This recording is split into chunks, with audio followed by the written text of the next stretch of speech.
Half a century later, when Newman Self was a boy, his father took him to the movies.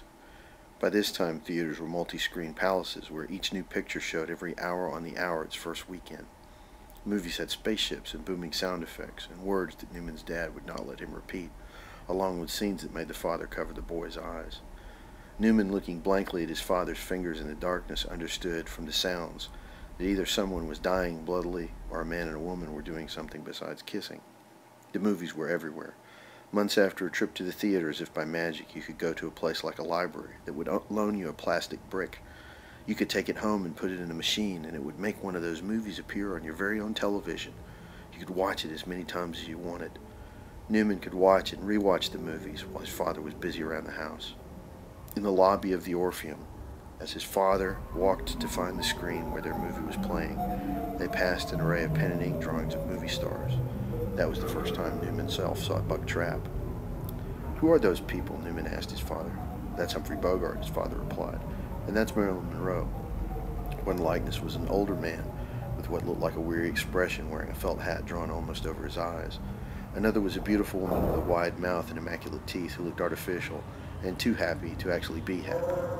"And that's Moses?" the boy said. "No, that's Charlton Heston, but he played Moses in a movie." "You're right." "Is that Hitler?" the boy asked, pointing to one figure. "No, that's Charlie Chaplin," the father replied, with a repressed grin, impressed that his son could recognize a man with a stubby mustache as looking like Hitler. "He looks funny," Newman said.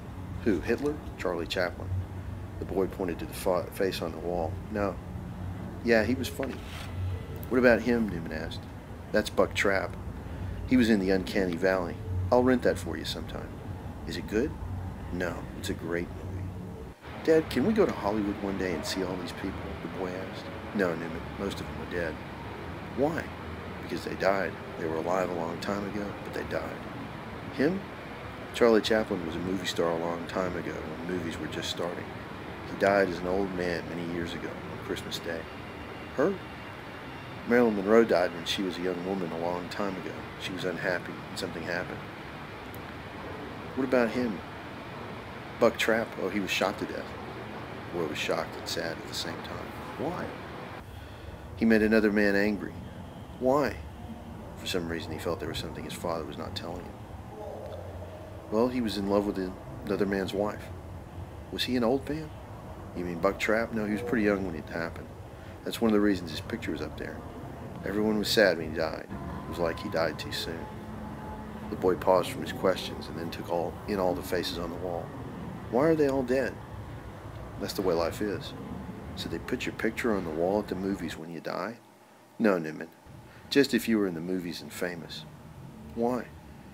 "Because that's the only way in this world you can get to live forever," the father said. From that day on, Newman, a sometimes quivering, unsure boy with fears he didn't dare tell his father, was sure he wanted to be the greatest actor who ever lived.